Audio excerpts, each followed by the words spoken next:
네, 안녕하세요. 반갑습니다. 오늘 정말 뜻깊은 자리에 함께하게 돼서 너무 감사하고 기쁜 마음이에요. 특히 대선배님부터 또 아까 장학금을 받은 우리 재학생들, 그리고 지금 이제 예비 한의사 되실 우리 4학년 선생님들 너무너무 반갑고, 그리고 이 자리가 굉장히 훈훈하면서도 또 뭐랄까요, 힘이 느껴지는, 기대가 되는 그런 멋진 자리인 것 같습니다. 그래서 저는 그동안 제가 한 30여 년간 활동했던 반성폭력 운동 현장에서 제가 느끼고 배운 이런 인권의 문제에 대해서 잠시 좀 말씀을 나누도록 하겠습니다. 여기 제가 무엇이 우리의 가슴을 뛰게 하는가라고 하는 부분인데, 사실 너무나 당연한, 이렇게 우리가 자유롭고 안전한 사회에서 살아야 되는데 그렇지 못한 이런 부분에서 그 인권 침해에 대한 여러 가지 일들을 다양하게 각 분야에서 하고 계십니다. 이제 여러 선생님들께서도 앞으로 그 피해자 지원이라든지 이런 데 적극적으로 함께 해 주시리라고 믿고, 현재도 저희 상담소에도 한 그 의사 선생님, 한의사 선생님께서 오셔가지고 쉼터에 친구를 이제 쉼터에 들어오는 우리 여러 그 피해자들을 그 응어리진 마음을 이렇게 녹여주고, 또 그것이 신체화 현상까지 나타나는데 그 부분도 잘 치료해 주시는 정말 감사한 그런 역할들을 하고 계십니다.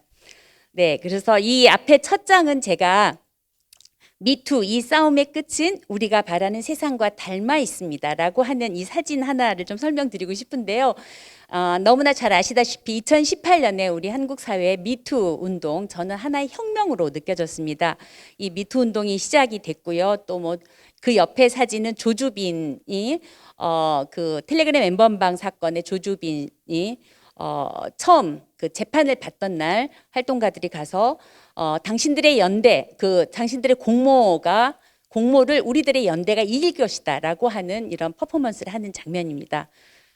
그래서 저는 이제 몇 가지 이제 주제를 가지고 말씀을 드릴 텐데, 너무 잘 알고 계시겠지만 저는 아직도 우리 사회는 기울어진 운동장이라고 생각해요. 아까 이제 한의사협회 회장님께서 오히려 여성이 더 많다라고 하지만, 사실 제가 대법원에 지금 그 자문이 가고 있는데 거기도 지금은 여성 판사들이 많대요. 그러나 대법관부터 비롯해서 주요 요직의 판사들은 다 남자들이죠, 아직. 그래서 근데 이제 이거는 유엔의 여성 유민이라고 하는 기구에서 발표한 건데요.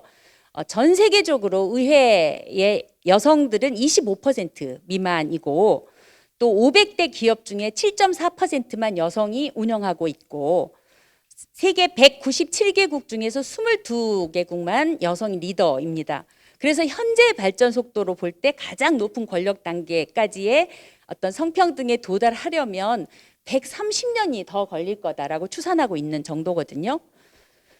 그럼 우리 한국을 보면은 여기 잠깐 총 인구는 거의 비슷비슷합니다. 그러나 여성 장관은 6월 19일 현재 4명으로 22%에 불과하고, 국회의원은 19%, 그리고 뭐 고용률이라든지 시간당 임금이라든지 이런 차이들은 여전히 있는 거죠. 자, 판례로 봤을 때 아마 작년 7월 7일 날에 뭐 각 뉴스에서 많이 보셨을 겁니다. 이 만취한 CCTV가 있어요. 4명이 이 여성을 차에다 태우고 가서, 클럽에서 만난 여성인데 이 4명의 남성이 끌고 가서 사실 모텔에까지 같이 갔다가 그 중에 2명만 이 여성을 끌고 그 룸으로 갑니다. 그리고 1명은 또 가줘요. 그러니까 나머지 1명이 거기서 이 여성을 사실 성폭행을 했는데, 이 여성이 성폭행한 것에 대해서 고소를 했더니 그 남성이 고의적으로 강간할 의도가 없었다, 이 여성이 취한 것은 사실이다, 뭐 이런 식의 판결이 지금 나와가지고 대법원에 작년 7월 7일에 올라갔는데 아직도 판결이 지금 안 나오고 있습니다. 이런 식으로 피해자가 피해자답지 못한 피해자라서, 왜냐하면은 그 여성이 다음날 바로 고소하지 않았고 이틀 후에 고소했거든요. 그리고 이 남성이 사준 초코 우유를 그 편의점에서 마셨다는 거예요. 이것이 어떻게 강간이 아닌 것으로 아닌 것에 입증 자료로 쓸 수가 있냐라는 거죠. 근데 아직도 이러한 사례들이 많이 있다라는 게 이제 우리의 현실이라는 것을 볼 수가 있고요. 반면에 국제적으로 봤을 때는 여성 인권을 위한 국제적인 여정에 여기 보시다시피 굉장히 많은 우리의 선배들이 정말 눈에 보이게 보이지 않게 많은 노력들을 해왔습니다. 특히 1975년부터는 세계 여성 대회를 멕시코, 코펜하겐, 나이로비, 베이징 이렇게 쭉 해왔고 여러 가지 협약들도 지금 나오고 있는 그런 상황입니다. 그리고 젠더에 기반한 폭력에 대해서 여성에 대한 폭력 철폐 선언이 되었고 여기에서 이제 중요한 게 여성 폭력의 개념을 신체적, 성적, 심리적 피해나 고통을 유발하거나 또 중요한 게 유발할 가능성이 있는 모든 종류의 젠더에 기반한 폭력을 말한다라고 이렇게 명시하고 있습니다.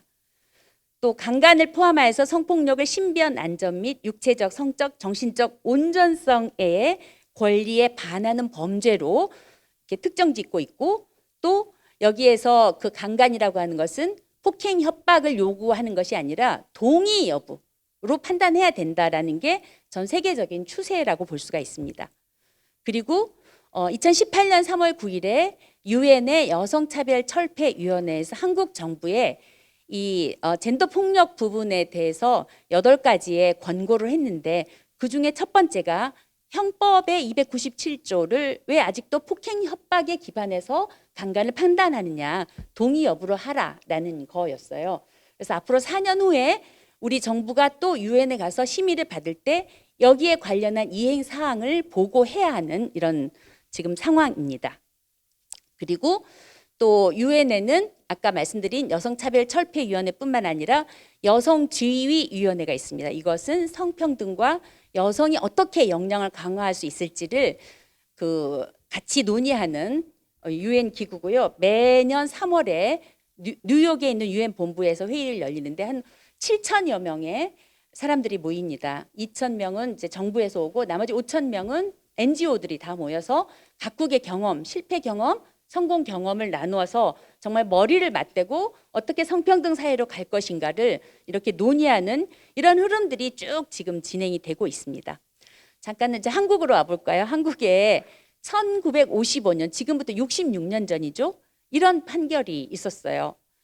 이제 한국의 카사노바 박인수 사건이라고 하는데 헌병 대위를 사칭한 박인수라는 사람이 당시 70여 명의 여성들을 간음했다고 합니다. 그래서 그 당시에는 이제 혼인빙자 간음죄가 있어가지고 그 중에 2명이 고소를 했는데 박인수는 법정에서 나는 그들 중 누구와도 결혼을 약속한 적이 없다.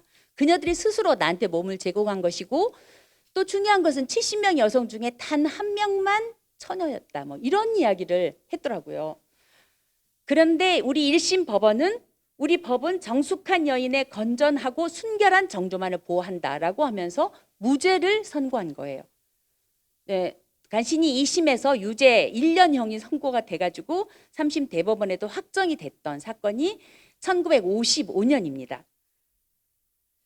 예, 그런데 이렇게 보호할 만한 정조만 보호한다라고 하는 것은 사실 우리 형법 32장의 제목 자체가 성폭력에 관련한 것은 정조에 관한 죄라고 되어 있었기 때문에 사실 이 정조 개념으로 된 부분이 크고요. 그래서 결국은 이제 이게 1995년에 저희는 성적 자기 결정권의 침해죄로 바꾸자라고 요구를 했지만 그렇게 바뀌지는 않고 현재는 그냥 강간과 추행의 죄 이렇게 되어 있는 상황입니다. 그리고 나서 33년이 지난 1988년에는 성추행범의 혀를 절단한 사건이 있었습니다. 근데 이 사건은 이 피해자가 고소를 한 게 아니라 혀가 절단된 남성이 상해죄로 먼저 고소를 한 거예요. 그래서 이제 이 피해자인 여성이 피의자가 돼서 법정에서 이제 사실 기소가 돼서 이제 재판을 받았는데 이때 가해자 측에서는 이 피해자가 그날 술을 마셨다. 동서와 사이가 안 좋대더라. 과거 남자 관계가 이런 식으로 굉장히 이 여성을 부도덕한 여성으로 몰아가고 기소한 검사는 아니 지난번에는 오른손으로 먼저 들어와서 가슴을 만졌다던데 오늘은 왜 왼손이 먼저 들어와서 만졌다고 하느냐. 진술의 일관성이 없다. 그래서 진술의 신빙성을 신빙성이 없다라고 해가지고 1심에서 징역 6월에 집행유예 1년을 선고했어요. 근데 이제 다행히 2심에서는 여러 단체들이 함께하고 변호사들이 함께하고 해서 정당방위가 인정이 돼서 이제 무죄가 됐던 사건입니다. 그런데 이와 똑같은 사건이 또 1960년대에 부산에서 있었더라고요. 근데 이분은 이제 그 유죄로 선고를 받아가지고 이분이 56년이 지난 70살이 훌쩍 넘어서 내가 그때 유죄로 선고받은 것이 너무 억울하다. 방송통신대학을 그때서 다니면서 주변의 동료들이 언니가 너무 억울한 것 같아라고 해가지고 재심을 청구를 했어요. 그런데 이 재심 청구한 것이 지금 받아들여지지 않아가지고 다시 항고를 한 그런 상태입니다. 아직도 정말 지난한 그 싸움들이 계속되고 있고 저는 이 최말자라고 하는 56년 만에 미투를 하신 분이 다시는 나와 같은 피해자가 우리 한국 사회에 없어야 하기 때문에 내가 늦게나마 내 인생을 걸고 지금 이러한 재심을 한다라는 그 말이 너무나 가슴에 와 닿았습니다. 그다음에 이제 우리 한국 사회에 성폭력에 대한 특별법을 만들게 된 결정적인 역할을 한 두 사건이 1991년과 92년에 있었습니다. 이제 91년에 일어난 사건은 21년 전에 9살 적에 자신을 성폭행한 이웃집 아저씨를 21년이 지난 30살에 가서 식칼로 살해한 사건이었습니다. 근데 이분은 법정에서 나는 사람을 죽인 게 아니라 짐승을 죽였습니다. 라고 정말 저도 그 법정에 그날 있었는데요. 이 40kg 될까 말까 한 작은 체구의 여성이었고 목소리도 굉장히 작게 들릴락 말락 했었어요. 그런데 21년간의 고통과 분노가 정말 하나의 절규가 돼서 나오는 듯한 그런 상황이었습니다. 그래서 이분은 집행유예 3년, 2년 6개월 징역형의 집행유예 3년을 이제 받았었고요. 그래서 이 사건에서 당시 우리 법은 성폭력은 6개월 이내에 고소해야 하는 친고죄였거든요.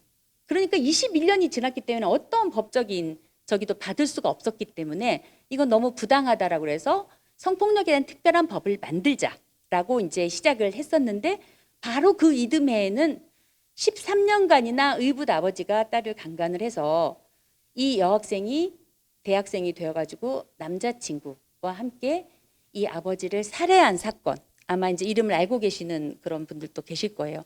그런 사건이 일어났습니다. 근데 우리 법에서 당시 우리 법은 직계 존속인 아버지는 고소할 수 없다. 이게 우리 법이었어요. 그러니까 이 피해자는 어떠한 도움도 청할 수가 없는 그런 상황이었는데 대학생이 되어서 남자친구를 사귀면서 너무나 힘들었던 거예요. 왜냐하면 주중에는 이렇게 기숙사 생활을 하면서 남자친구도 만나고 사랑도 하고 학교 생활도 즐겁게 하지만 주말이 되면 어김없이 아버지가 있는 도시로 가서 그 피해를 또 입고 월요일 날 와서 자기 남자친구를 만날 때 얼마나 힘들겠어요. 그러니 우리 그만 헤어지자라고 했는데 이 남학생이 그게 왜 네 잘못이냐. 이제라도 우리가 니네 아버지한테 가서 너를 그만 놓아달라고 사정을 하자라고 한 거예요. 그런데 이 아버지의 반응은 인연이 바람이 나서였던 거죠. 그래서 이 남학생이 격분을 해서 살해를 했던 그런 사건입니다. 참고로 이 여학생의 아버지는 대통령 표창을 받은 검찰청의 총무과장 공무원이었습니다. 네, 이게 이제 당시의 이 상황이었죠. 그래서 이 남학생은 이제 1심, 2심, 3심까지 가고 뭐 유죄 판결을 받았죠. 저희는 이제 무죄 주장을 했지만 받아들여지지 않았고 이 당시에 저는 정말 수많은 시민과 학생들이 법정에 찾아왔던 그 감동적인 그 순간순간을 잊을 수가 없습니다. 막 300명, 400명이 오시는 거예요. 법정에 들어갈 수 있는 분은 한 70명 이 정도밖에 안 되기 때문에 나머지 분들은 잔디 광장에 앉아서 무죄 석방을 촉구하는 침묵 시위를 하시고 컴퓨터도 그때는 없었습니다. 다 글씨 손으로 써가지고 탄원서 671명이 썼었거든요. 그래서 그걸 묶어서 이제 재판부에 내고 그다음에 이제 이런 사회에서 어떻게 여성들의 안전, 여성들의 권리가 보장될 수 있겠냐, 성폭력에 대한 특별법을 제정하라라고 요구하기 이제 시작을 했고 그래서 결국은 이 법이 1993년 12월에 국회를 통과를 했습니다. 그래서 94년부터 성폭력 특별법이 이제 제정이 돼서 시행이 되었죠. 저도 우리가 당시에 과연 우리 사회에서 그 법을 만들 수 있을까라고 조마조마하면서 저희 여러 가지 활동들을 했었는데 그렇게 변화하더라고요, 사회는. 네. 그래서 이제 이 법이 만들어지고 이후에 가정폭력방지법 97년, 성희롱 관련법이 99년, 아동청소년 성보호법 2000년, 성매매 방지법 2004년 이런 식으로 여성 인권을 확장하는 여러 가지 법 제도가 지금 쭉 만들어져 오고 있습니다. 잘 알고 계시는 이제 성희롱 관련해서 이제 서울대 조교 성희롱 사건이 그 시초였는데요. 1993년에 일어났습니다. 화학과 교수가 조교를 성희롱하니까 조교가 싫습니다라고 문제 제기를 했더니 다음 학기 재임용에 탈락을 시킨 거죠. 그러자 나는 너무 억울하다라고 대자보를 써붙였더니 그 대자보를 본 해당 교수가 감히 나의 명예를 실추시키다니라고 해서 명예훼손으로 고소를 먼저 이것도 한 사건입니다. 그러자 피고소인이 되신 피해자분이 저희 단체들을 찾아와서 저희가 또 대책위를 꾸려서 여기 있는 것처럼 당시에는 성폭력 특별법도 이제 아직 만들지 않았었기 때문에 저희는 우리 헌법 제10조의 행복 추구권을 침해했다라고 해서 민사소송으로 이제 대응을 하면서 이게 1심에서 3천만 원 배상 판결이 나왔고 그러자 많은 경총이나 이런 데서 여기만 찌면 한 300만 원? 여기는 한 1,500 되나? 뭐 이런 식으로 굉장히 희화하고 이거를 축소시키는 이런 움직임들이 있었어요. 2심에서 기각이 돼버렸네요. 3심 대법원이 2심의 기각 판결은 문제 있다. 다시 해라. 파기환송. 그래서 파기환송심에서 500만 원 배상 판결. 이 쌍방이 또 여기에 불복해서 대법원에 재상고를 해서 결국 대법원에 최종적으로 내린 것이 1999년 11월 15일이었어요. 그러니까 6년 3개월에 걸쳐서 이 피해자분이 분투한 끝에 우리 한국 사회에 1999년에 성희롱에 관련한 법이 마련이 되고 여기 옆에 그림처럼 성희롱 예방 교육이 의무화되는 그런 엄청난 어떤 하나의 물줄기가 이렇게 좀 트여진 이런 또 시기를 우리가 맞았습니다.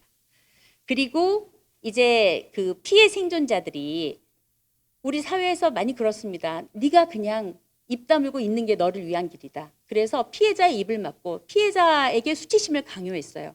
그런데 수치심이 왜 나의 몫이냐? 수치심은 가해자의 몫이다. 그래서 세상아 들어라 나는 말한다라고 하는 이런 공식적인 말하기를 2003년부터 여기 있는 사진에처럼 아주 다양하게 많은 분들이 공식적으로 말하기를 하고 듣기를 하고 하는 이런 활동들이 이어졌고요. 또 유영철이 10여 명의 여성들을 성폭행해서 살해하고 암매장했던 것이 2004년에 이제 우리가 이제 알게 됐죠. 그래서 그때 수많은 언론들이 유영철한테 마이크를 갖다 댔습니다. 왜 죽였습니까? 라고 하니까 유영철은 보도방 여자들이 몸을 함부로 굴려서요. 이렇게 답했어요. 그래서 저희는 너무 분노했습니다. 유영철이 그렇게 말한 것이 문제가 아니라 유영철의 입을 빌어서 9시 뉴스데스크 뭐 이런 데서 전부 보도방 여자들이 몸을 함부로 굴려서 이런 식으로 다 보도를 했거든요. 그러니까 이 유영철의 입을 빌려서 여성들이 몸단속 스스로 잘해라, 밤길 조심해라 라는 메시지를 전달하는 그런 문화 자체가 문제다라고 해서 서울역 앞에 가서 달빛 체조를 하고 광화문에 가서 이렇게 달빛 아래 여성들이 안전하고 자유롭게 걸을 권리를 보장하라라고 하는 캠페인 등을 이제 쭉 벌였습니다. 그리고 자기방어 훈련.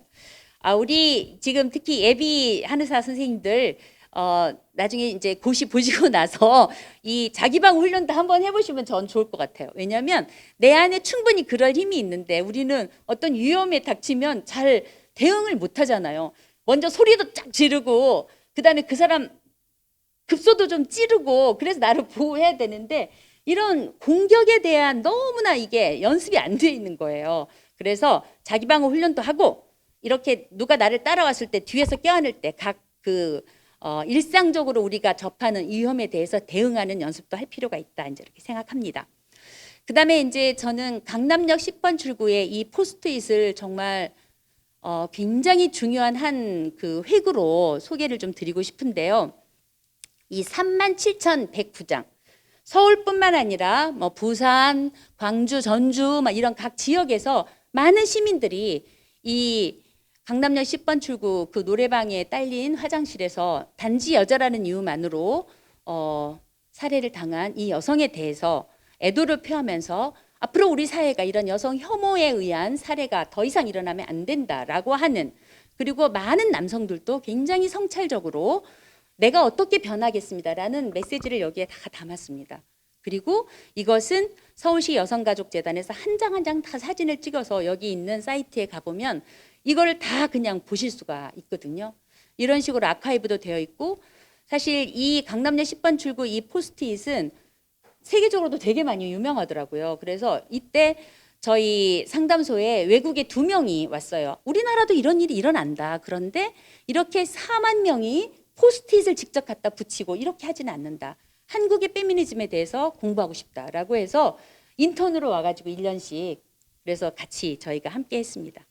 자, 2018년 미투를 맞아서 우리는 달라진 우리는 당신의 잘못된 가부장제 사회를 부실 것이다. 그리고 나의 일상은 너의 포르노가 아니다. 해와역 시위. 당신이 바뀔 때까지 우리의 미투는 멈추지 않는다. 그리고 검찰 개혁 우리가 하겠다라고 하는 수많은 이런 활동들이 있었고요. 특히 2018년에 2018분 동안 한 34시간 정도 되더라고요. 피해자들 193명이 줄을 지어서 공개적으로 말하기를 청계광장에서 이렇게 하셨습니다. 아침, 점심, 저녁, 밤, 새벽, 아침, 점심, 저녁까지 34시간 이어지는데 저는 그 자리에서 이걸 지켜보면서 오래된 활동가로서 너무 감동이었어요. 이제 우리 한국 사회에서 성폭력의 의미가 달라졌다. 이제 피해자들은 당당하게 내 피해에 대해서 이야기하고 피해자로서 나의 권리를 보장하라고 하는 이런 요구를 이렇게 하시는구나라는 엄청난 그 벅찬 그 감동이 느껴졌던 그런 시간이었습니다. 그리고 이제 안희정 사건에서 1심에서 무죄가 됐었잖아요. 이런 위력 성폭력에 대해서. 그러자 여기 사진 보시다시피 2만 명이 이 광화문에 모였습니다. 그리고 횃불 시위를 하면서 안희정은 유죄고 안희정을 무죄 판결한 재판부도 유죄다라고 하는 캠페인을 했고, 결국은 이 사건은 항소심에서 유죄가 됐고 대법원에서 유죄가 확정이 되는 이러한 정말 광장에서 정의를 외치고 그것이 통한 이런 이제 사회 변화를 만들어냈습니다. 다음에 이제 우리 사회에서 이제 성폭력 피해자 상담 및 지원 기관은 이렇게 이제 94년 특별법이 생기면서 상담소를 지원하고 해바라기 센터가 2004년에 생기고 이런 다양한 이제 형태들로 피해자 지원이 만들어지고 있고요. 24시간 365일 응급 상담이 진행되는 1366 센터가 있고 전국에 168개 성폭력 상담소, 해바라기 센터 40개소, 뭐 가폭 상담소 211개소 이렇게 다양한 이제 시스템들은 갖춰져 있습니다. 근데 이제 또 중요한 것은 이 폭력이 일어나는 것은 사실 불평등한 사회, 아까 기울어진 운동장 이야기했었는데 이렇게 불평등할수록 차별이 심할수록 더 일어날 수 있다. 그래서 각 부처, 18개 부처에서도 사실은 성평등에 관련한 이런 업무를 할 수 있는 것을 만들자라고 해서 현재는 여기 있는 것처럼 이제 8개 부처만 지금 있습니다. 이 부처에서는 성평등 관련한 양성평등 전담관이 지금 마련이 되어 있는 상황이고요. 네, 이 사건은 좀 소개를 드려야 될 것 같습니다. 제가 50 몇 분까지 하면 되죠? 정각까지 하면 되죠? 네. 이 어느 대학의 교수가 평소 학생들한테 뽀뽀해주면 추천 써서 주겠다. 남자친구 왜 사귀냐? 나랑 사귀자. 심지어 너희 엄마 나한테 소개 좀 해달라. 이런 교수가 있었습니다. 그래서 학생들이 문제 제기를 해서 이 교수가 징계 해임이 됐어요. 그러자 교수가 나의 해임은 너무 부당하다라고 교원소통심사위원회에 소통심사를 청구했는데 역시 여기서 기각이 됐습니다. 그러자 행정소송을 제기했어요. 1심 법원은 이거는 성희롱이고 이 교수의 해임은 적법하다라고 해서 이제 원고 패소 판결을 내렸는데 2심에서는 이 교수의 손을 들어준 거예요. 그러니까 3심 대법원에서 판결을 내린 게 바로 이 판결문입니다. 여러분 잘 아시는 성인지 감수성 판결이죠. 법원이 성희롱 관련 소송의 심리를 할 때는 성차별 문제를 이해하고 양성평등을 실현할 수 있도록 성인지 감수성을 잃지 않아야 한다. 그리고 피해자가 2차 피해를 입을 수 있다라는 점에 유의해야 한다. 이게 판결문에 나온 거죠. 그러자 아니 어떻게 판결을 정확한 증거에 입각해서 객관적으로 합리적으로 해야지 이런 감수성에 하느냐라고 문제 제기가 들어왔어요. 그러자 이수견 서울고법 판사께서 성인지 감수성은 논자마다 그리고 국면마다 조금씩 달리 정의되는데 대체로 성별 불균형 상황을 인식하고 성차별적인 요소를 감지해내는 그런 민감성을 이야기한다. 그리고 우리 판사들이 이런 성인지 감수성을 갖출 때 우리는 좀 더 공정한 재판을 할 것이다 라는 이걸 해서 제가 너무 반가워서 가지고 왔습니다. 그리고 요즘은요 초등학생들도 성인지 감수성에 대해서 너무 잘 안 돼요. 제 동료가 초등학교에 성폭력 예방교육을 가서 성인지 감수성이 뭐예요 여러분 물어봤더니 한 학생이 성차별을 골라내는 힘이에요 이렇게 말했대요. 너무 똘똘하죠. 앞으로 미래는 밝다고 생각합니다. 네. 그리고 이제 아까 유엔에서도 이야기했듯이 왜 아직도 폭행 협박이 있어야지만이 강간으로 인정하느냐. 강간죄를 개정하라. 동의 여부로 개정하라. 이미 국제사회의 흐름은 동의 여부가 기준이다. 라고 하는 이런 여러 활동들도 있고 그렇습니다. 그리고 피해자 권리 헌장도 만들어서 피해자가 갖는 또 진료 과정에서의 갖는 권리도 이렇게 이제 다양하게 병원에서 검사받는 동안 친절하고 세심한 배려를 받을 권리가 있다. 뭐 이런 다양한 이제 권리들을 이야기하고 있습니다. 그리고 여러 제도들도 성폭력 특별법 이후에도 법이 거의 20번 가까이 개정이 되어서 많은 어떤 그 보장이 지금 되어 가고 있고요. 2차 피해는 너무 잘 아실 겁니다. 이번에 이제 그 공군 한 여중사의 이제 극단적인 선택을 할 수밖에 없었던 피해를 입고 바로 문제 제기를 했지만 오히려 무마하려는 그런 시도들 이 피해자한테 가해지는 수많은 2차 피해 그거에 대해서 사실 온몸으로 하신 거잖아요.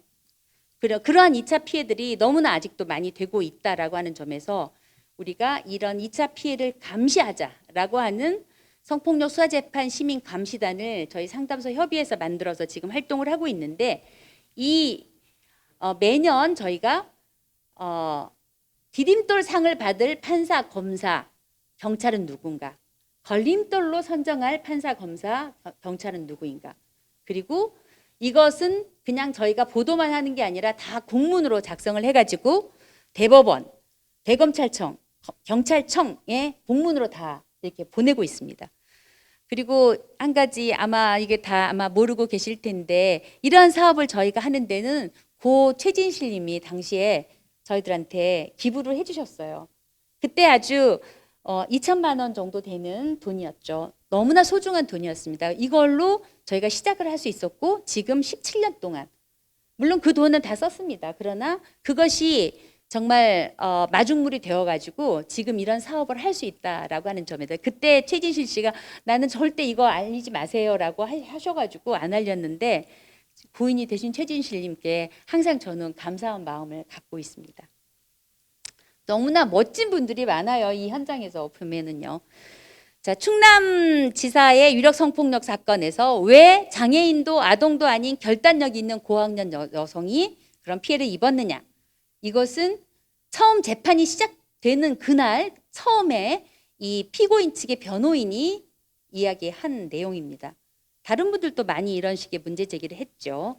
그리고 서울시장 유력 성폭력 사건에서는 피해자에 대한 비난과 또 피해자 변호인에 대한 비난 또 지원했던 저희들에 대한 저한테도요. 니네 남편은 어떻게 너랑 사냐 이런 식의 원색적인 무슨 의미에서 하는지도 모르는 그런 비난들을 쏟아내고 그랬었죠. 그리고 MBC에서는 취재 기자 입사 시험 문제에 피해자로 부를 것인가 아니면 피해 호소인으로 부를 것인가를 논하라. 이런 문제를 내가지고 나중에 사과를 하고 다시 시험을 보고 이런 일이 있었습니다.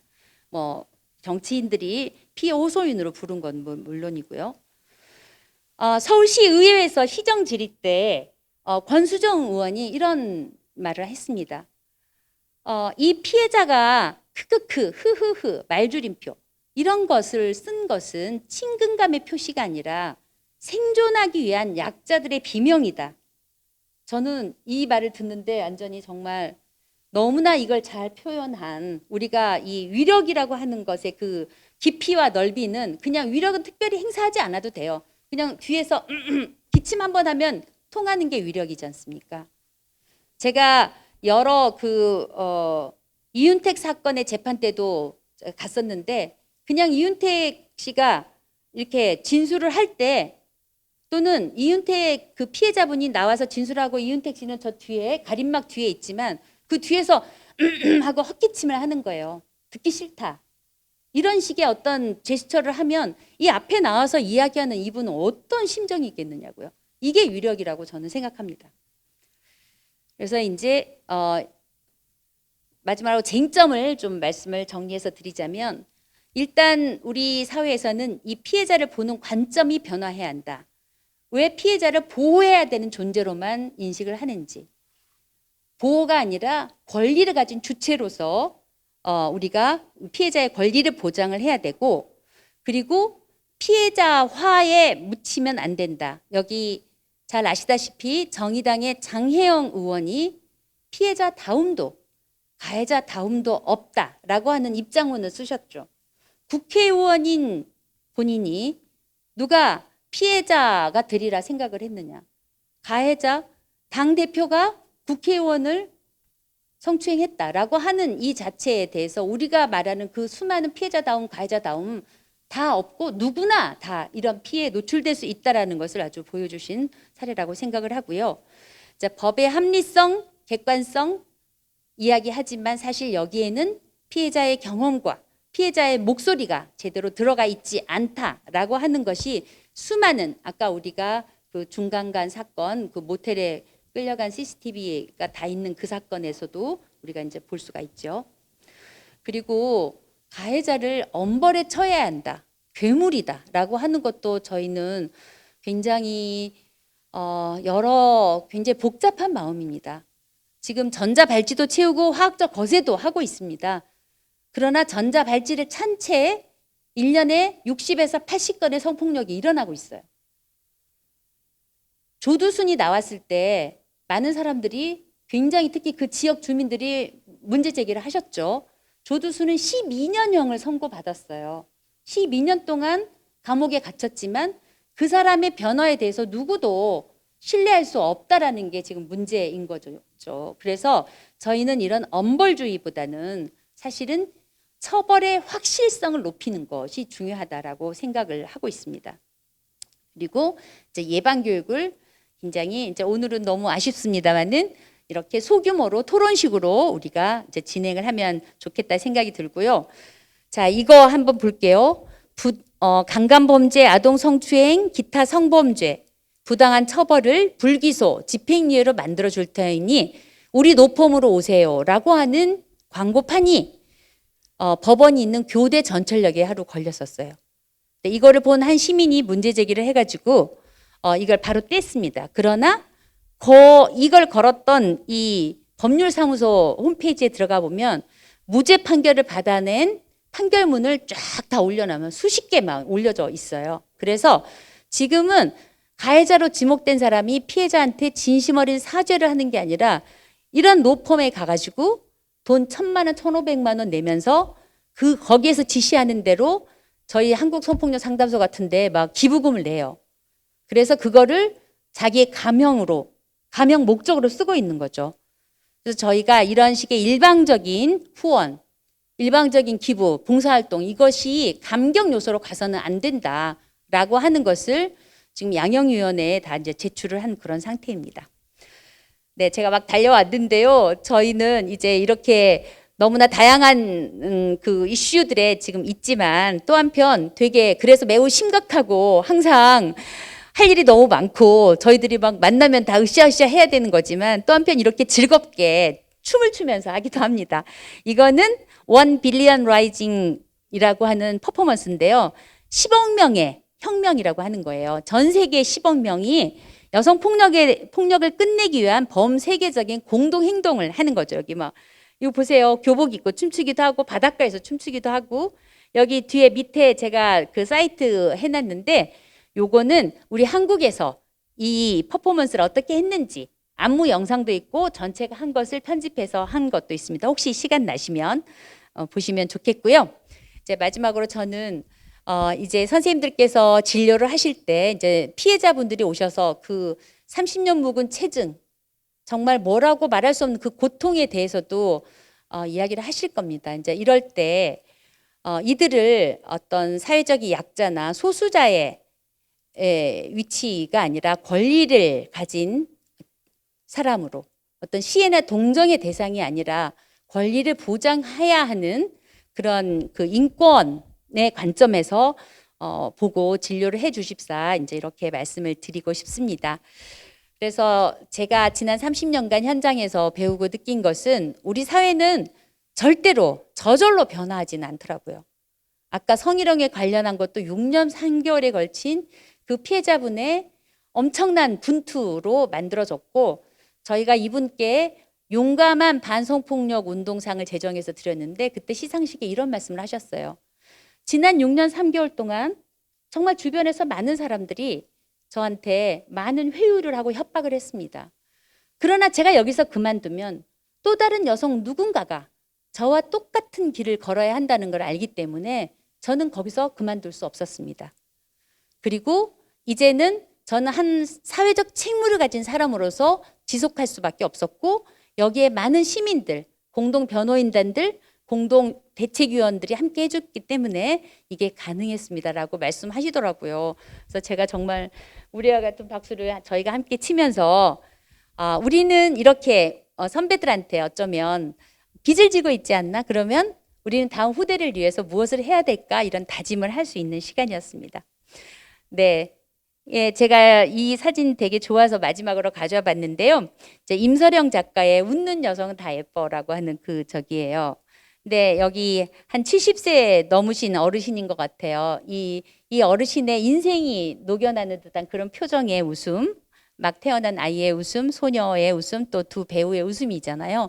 저는 인권이라는 게 다른 뭐 특별한 것이 있다기보다 이렇게 너무 당연하게 우리가 자유롭고 평등한 사회에서 웃음을 잃지 않고 살아가는 그런 것이 아닌가 생각하고, 좀 더 많은, 그리고 여성만이 아니라 모두가 함께 웃는 세상을 위해서 각자 우리 각 분야에서 열심히 또 뛰면 좋겠다라는 생각을 하고, 우리가 연대하면 엄청난 또 변화를 만들 수 있으리라고 봅니다. 고맙습니다.